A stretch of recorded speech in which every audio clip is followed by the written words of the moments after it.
Welcome to What's Your Forte, presented by Bandology. Hello, and welcome to the 7th episode of What's Your Forte, presented by Bandology. Today, we have Cait Nishimura, a Canadian composer, songwriter, and music educator based in Toronto.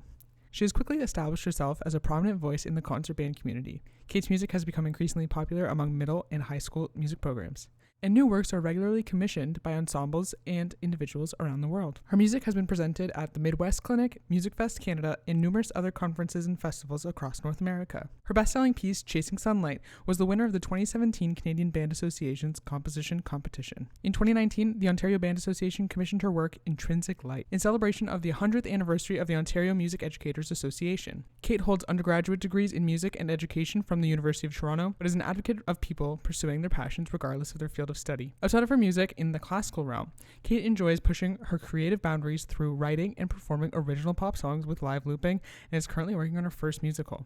I'm so excited that I got the chance to interview Cait and hear what she's been up to and learn about her different experiences within music and composition. So without further ado, let's jump into this week's episode on What's Your Forte. So welcome to What's Your Forte. Do you mind briefly describing yourself and your current positions or projects? Sure. So my name is Cait Nishimura. I'm a full-time self-published composer living in Toronto, Canada. I focus mainly on writing music for concert bands, but I also enjoy writing for choir, some chamber ensembles, and I do some songwriting as well, so trying to keep things interesting. I do have a background in music education. Currently, I'm working with the Music Creators Academy, which is an online virtual summer music program for middle school and high school students, so that's been really fun.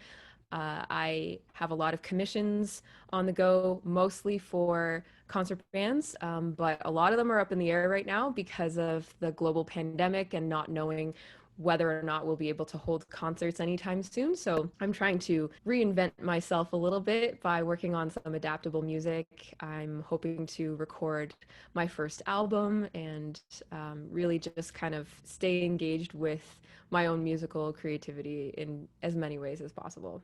That's awesome. And can you bring us back to the beginning of your musical journey? Like, what was your first instrument? What drew you to it? Sure. So my first instrument was the piano. For that, I was singing a lot from what my parents have told me. I've always been a pretty musical person. I was a musical child. I don't come from a particularly musical family, but I come from a family that supports music and supports the arts and is really interested in those things. I remember having a couple of child instrument sort of thing. So I had this, I think I called it a DJ station. I don't actually know what it was, but it was some sort of plastic toy that you could press buttons and it would make different sound effects and make different beats and things like that. And so I was essentially creating my own beats as a 5-year-old, and that was my favorite toy. So no surprise really that my career involves music creation now. But I did really want to learn how to play the piano. So I asked my parents for a long time, and they eventually agreed, and I started taking piano lessons. In elementary school, I believe we played recorder and we had a choir at school, but we didn't start playing band instruments until grade 6. I started on the clarinet and I did not play it very well. I did not have a good experience starting out with the clarinet. I was the last person in my class to be able to make sound on my instrument. I eventually got over that and I figured out how to make some sort of squawk. The moment that the teacher said, "Clarinets, does anyone want to try playing this bigger clarinet?" I was very excited about that. I knew what the bass clarinet was. I was a ballet dancer and I was very familiar with the ballet score to the Nutcracker and Sleeping Beauty and all the different, Tchaikovsky and Prokofiev. So I was familiar with the sounds of the orchestra and I knew the sound of the bass clarinet. And so I volunteered, or I asked if I could try that. And although my parents were confused as to why I would choose something that was as big as me at the time, I really loved it immediately. And I loved being able to play more independently. I had a different part in band class than, the clarinetists beside me. And it was also different from the other low instruments that were playing a similar part, I felt like I had this sort of independence that I think is maybe what kept me there and kept me, interested in doing that. When I went to high school, I started learning a few other instruments, playing other woodwinds. We had a pretty big like musical program, like doing a stage musical every year. So I had the opportunity to play in the pit band or the pit orchestra, and sometimes those parts require individual musicians to play more than one instrument, so that was what forced me to learn how to play some other woodwinds. I wanted to play in the orchestra, but there wasn't a part for the bass clarinet, so I learned how to play the bassoon so I could play in the orchestra. So I really just kind of wanted to try everything. I continued playing the piano. I still play the piano, you can see right here. I also now play guitar and ukulele, and I really enjoy singing as well. It's super cool. It got your feet wet and like a little bit of everything, sounds like. So then what drew you to pursue music as a career and like study it post-secondarily? I wasn't sure right away if I wanted to be a musician as a career necessarily. I had it pretty clear in my mind that it would be difficult to make money doing that. And I don't know specifically who told me that. I think I just, picked things up over the years. Hearing other musicians talk, hearing music teachers talk, the whole starving artist stereotype seemed to be pretty real for me. So I came up with all sorts of other plans of like careers that I could have while fantasizing about being a band leader or writing music and having that music played on a stage in front of people. And so I always had this kind of idea in mind of what I would want to do. But it took me a lot longer to realize that maybe I could actually do that as a career. I knew in terms of post-secondary school that if I was going to study something, I wanted it to be something that I would really enjoy, something that I would love to learn more about. I mean, you've already gotten a sense of how I was as a student musician. I wanted to do everything. I tried to participate in everything. So I thought, studying music, going to music school would maybe give me even more of those opportunities, to study about different aspects of music and meet a lot of like-minded people, both students and teachers, that I would be able to learn from and be inspired by. So that was kind of why I was interested in doing music at the post-secondary level. I had some really good music teachers, and I thought maybe I could be like them.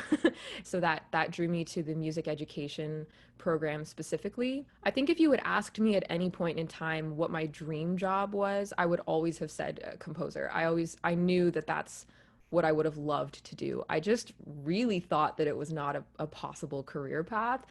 So I figured, okay, I'll be a music teacher, and I'll be part of that creative process with students. Maybe I can write music for my students, or I can find out what my students' favorite songs are and I can arrange them for our class and stuff like that. I kind of justified it, this is a way that I can put all of those things together and make a career that I'm pretty happy with. I have since left the official structure behind, and I'm a freelance composer slash educator. I still do a lot of work in the education realm as well through the lens of being a composer now. So as it turns out, I found my way to my dream job anyway. Can we get into that a little bit more? Like what goes into being a freelance composer? Like you said yourself, self-published, things like that. Like how do composers do it? How do they get their work out there? How do they get people to actually play it? Yeah, so that's a good question, and that is the hard part. I mean, once you have written a piece of music, which in itself is difficult for a lot of people to imagine, how would you come up with all of those sounds, and how would you know which instruments are supposed to play what?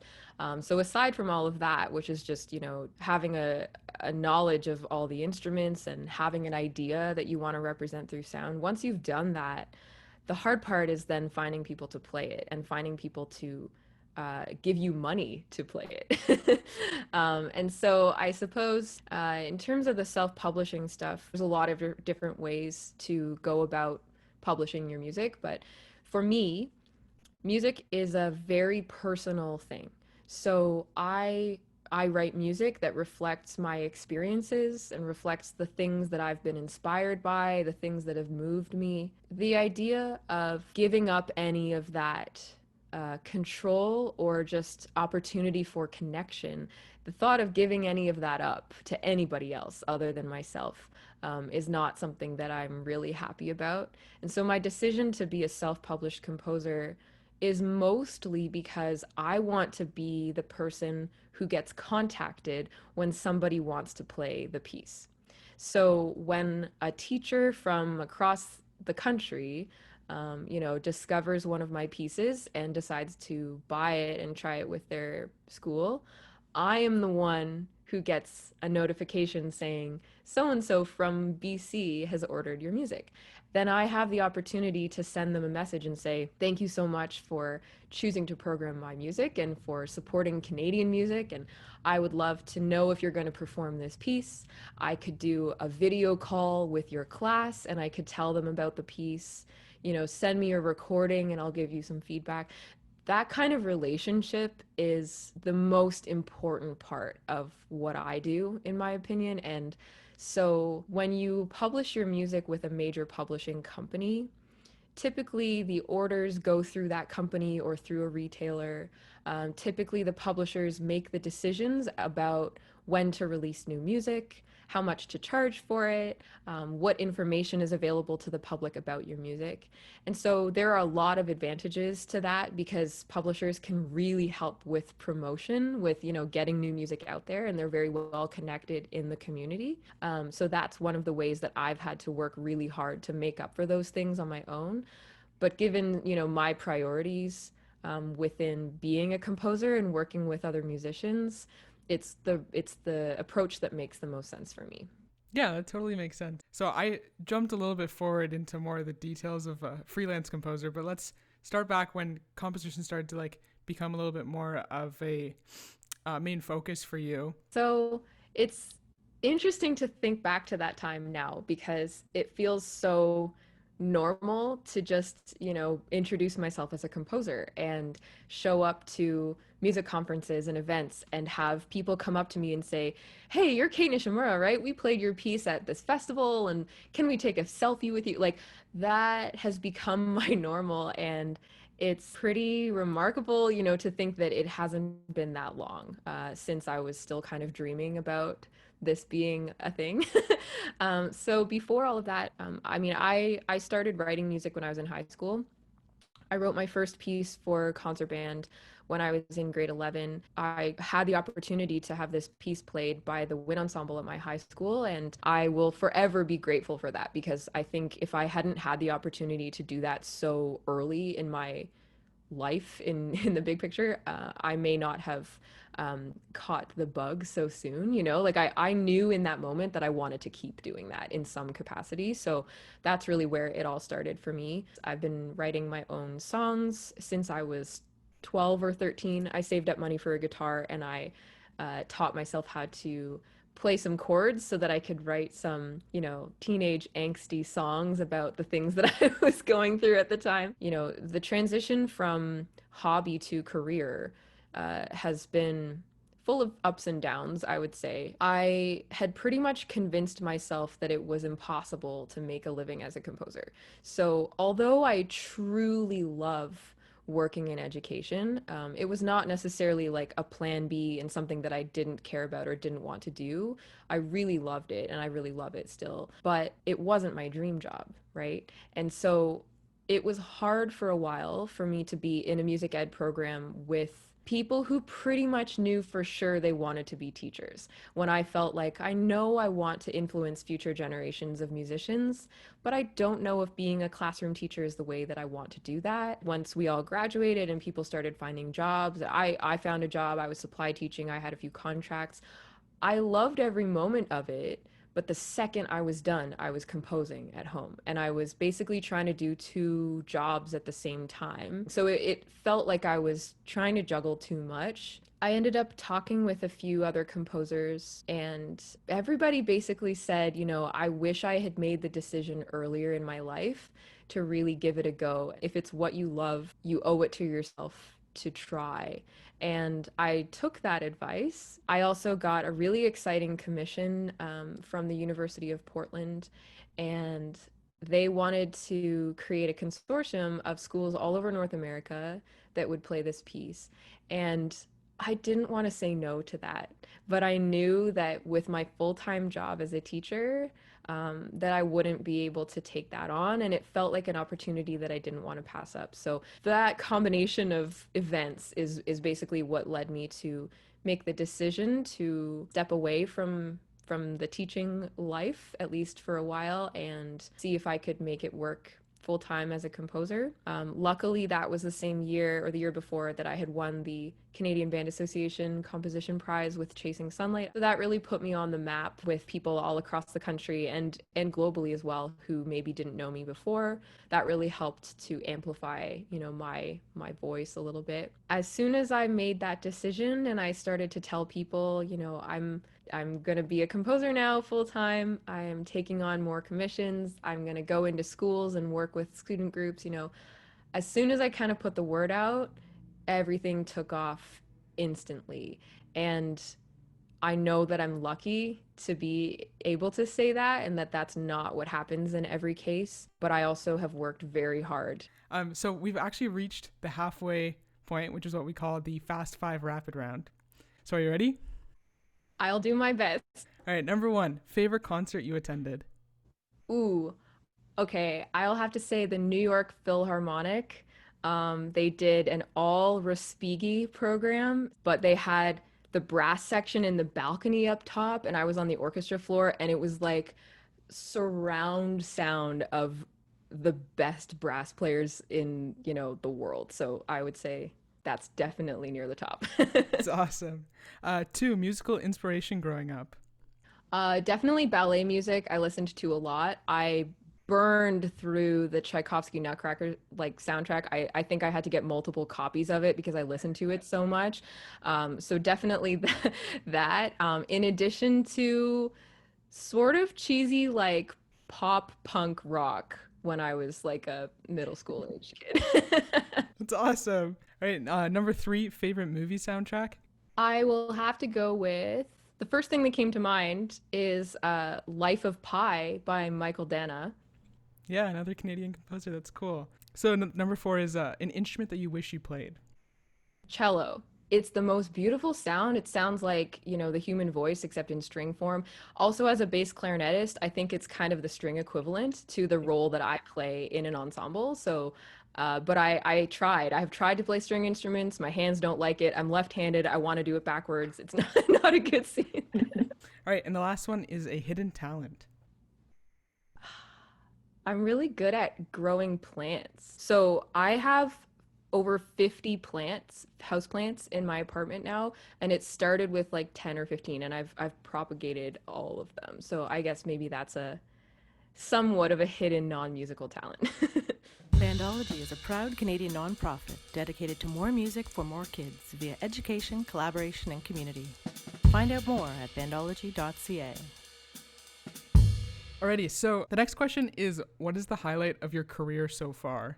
That's a tough one because there have been a lot of highlights, a lot of really meaningful experiences that I've had. Okay, one that comes to mind very quickly is I was commissioned by the Ontario Band Association to write a piece for the OPHB, the honor band, in celebration of the Ontario Music Educators Association 100th anniversary last fall. So that was a really big honor for me to have been asked to write music for that occasion. I grew up in Ontario, so I'm sort of a product of Ontario music education, and I performed with the OPHB when I was in high school. So it felt like this really cool kind of full circle moment for me to be the composer writing music for that ensemble, and especially celebrating such a big milestone in Ontario music education. So that was definitely a big one for me. It's called Intrinsic Light. It's a really special piece. So that's definitely a highlight. The other one I think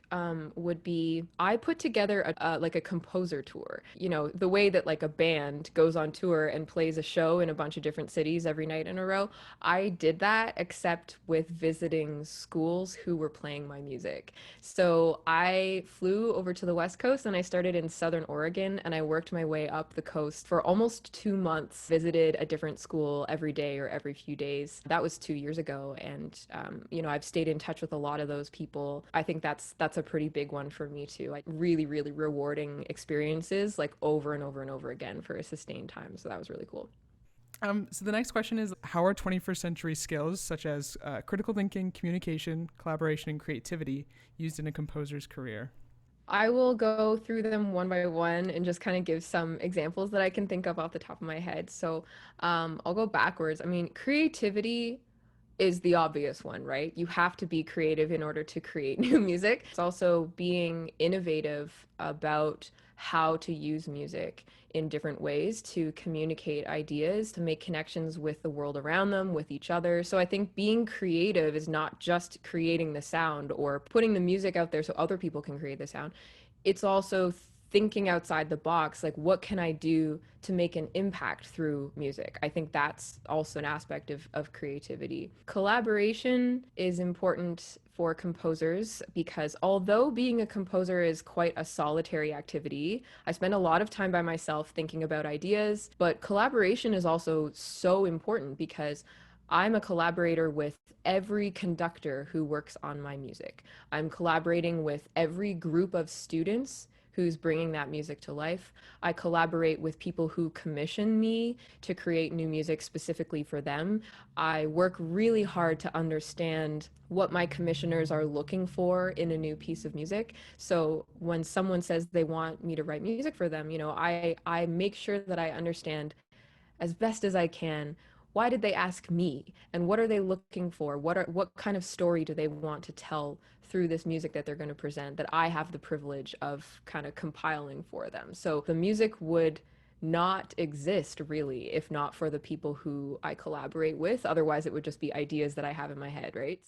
Communication, I essentially am using music to communicate ideas that I have. I also have to communicate in writing what the piece was about when I'm writing, for example, program notes inside the score. When someone invites me to attend a performance and they ask me to speak to the audience before the piece is performed, the better of a communicator you are, the better results you're going to have when working with other people. So communication and collaboration go hand in hand, really, because if you're able to communicate what your goals are or what you need, your collaborators can better understand you. So I think those go together really, really well. And critical thinking. So the most recent example that I can think of for that is that the pandemic has forced everybody to think in completely new ways about how can we make music. We've all kind of had to be critical thinkers recently in terms of reinventing ourselves. And for me, an example of that is creating adaptable music. For example, if in the fall we go back and we can't have as many students in a room as usual, and we want the music to be able to work with fewer people, I've had to adapt some of my music to work in that configuration. Or what I'm doing with the Music Creators Academy right now, figuring out how to create new music with people we've never met in person through screens. All of that is very much in the critical thinking category because it's not just regurgitating information, it's not just going through the motions, it's constantly thinking about new ways to do things. Why is music education important to you? To those of us who work in music education, it's so obvious that it's an essential part of life. But when I think about this from the perspective of someone who might not have the same experience or someone who might not think that this is an essential thing, once you experience making music with other people, learning about each other, learning about the world through music, that's something that you'll never forget. And it's something that you will always know is important, even if you don't go into a career in music. Music as a tool for self-expression, music as a tool for being able to process difficult things that happen in your life. I mean, for me, it was an important tool to be able to write about difficult things that were happening to me. I have memories of playing concerts that were like therapeutic experiences. And for those moments when you're making music with other people, or you're learning about why this music works the way it does, or what's the backstory behind this music, those were the moments in school that were the least stressful for me. They were just inspiring. They provided, a safe place for me to wonder about things, for me to explore that curiosity, to process and express my own ideas. Without music at school, I would not have had the opportunity to do that. I have so many experiences now being a composer, seeing it from the other side, where I've done a residency at a school and I've had students tell me that my piece has changed their life. And they tell me this story about something that happened in their life and how when they started playing my piece, it changed their perspective. I have all these stories like that. And I see the power of music bringing people together and music changing the way that people think about things, even if it's not immediate. I think it just is such a powerful force. And on a practical level, of course, we talked about transferable skills. Anybody who has to work with others is better at it if they have made music with others. Just the collaborative skills that you learn being in concert band, let's say, where everyone has to breathe together. Everyone has to count and wait their turn while somebody else is in the spotlight. Now it's our turn to join them. And you have to balance with the other person that you're playing with so that you're both heard equally. All of those things can be metaphors for just life in general. So I think there's just so much that can be taught and learned through the platform of music. What can a high school student do to better their compositional skills and prepare for a career in composition? First thing that anybody can do to prepare themselves for a life as a composer in some capacity is to listen to as much music as possible. I will be specific about that and say that I recommend listening to music that is not necessarily your favorite music already, but to try to learn about different kinds of music. Think about why they're effective. Like why does it make you feel good? Does it make you feel something intensely? And why might that be the case? Ask your friends, ask other people to tell you what music inspires them or what music they really like. And then spend some time with that music. And again, ask yourself, why does this work? Why do people like this? Or maybe you don't like it very much, and that's okay, but ask yourself why you don't like it very much.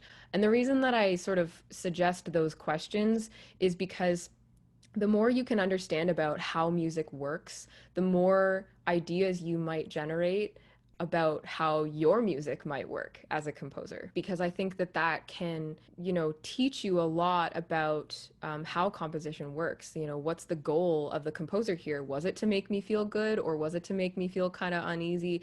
And how does that really work? So I just think that asking yourself those questions about music that exists already can really prompt some self-reflection and, prompt some ideas maybe about writing your own music. So I think that's a good first step. I also think that if anyone is interested in writing music, having your music played by real people is very important. That's the best way to learn what works and what doesn't work. Composing is a lot of trial and error. It's a lot of improvising and experimenting until you find the sound that you want. And the best way to do that is to hear real people play it. The next question is, how do you see your career changing in the future? I have a couple of things that are dreams of mine, new dreams, now that I'm doing my dream job. These are things that are very special to me, and I'm glad to have the opportunity to share them publicly because I haven't yet. So one thing is I have a dream of starting my own publishing company. So I am a self-published composer, of course. I would really, really love for there to be more Canadian composers specifically writing for concert band and educational ensembles. I think that Canadian music teachers often have to go to major publishers to find music that's at the right level for their students. If they want to add Canadian content into their programs, they're limited to what's already out there. And there's no shortage of Canadian composers, but I feel as though maybe there's some sort of disconnect between the amount of people who are interested in writing music and the amount of concert music that is available to music educators in Canada specifically. And to get even more specific than that, if you want to program music by a more diverse composer, so for example, non-white, non-male composer, non-American composer, sometimes it's hard to find music that meets all of the criteria. But it's not hard to find people that meet all of those criteria. So I have this dream of trying to make it easier for more diverse Canadian composers to get their music in the hands of the right people, to be able to use my experience and my connections to try to facilitate that for others. How soon that will start to happen, I'm not sure yet. So that would be one way that things would shift a little bit for me, would be taking a leadership role within the industry, within the community, and trying to do that. And the other thing is that I'd love to find my way back to teaching, maybe being a composition professor someday. Not anytime soon. I would like to have a lot more life experience and a lot bigger of a portfolio by that time. But maybe later in life, it would be really cool, I think, to be the kind of composition professor that I wish I had. I never really saw myself represented in any of the teachers that I had. I think representation is really important. I would love to be able to fill that role for somebody else down the road. But those are, like I said, long-term goals that I'll work towards gradually. Do you have any exciting plans or new projects coming up? I am working on a catalog of music that is, adaptable to suit the times. But I do have several commissions that are booked, years ahead. I'm going to be recording my first album. That's a completely different, aspect of my musicality. And it's not classical music. It's not band music. It's sort of poppy, folky type stuff, acoustic music, down a slightly different path from the rest of the work that I do. So that's really exciting for me. I have a solo piano version of Chasing Sunlight coming out very soon. So those are a couple of the things that I've got going right now. All right, so that brings us to the end of the interview. Thank you again for your time and your words of wisdom and your experiences. Thank you for having me. I really enjoyed talking to you. So I just want to say again, a big thank you to Cait for being on What's Your Forte.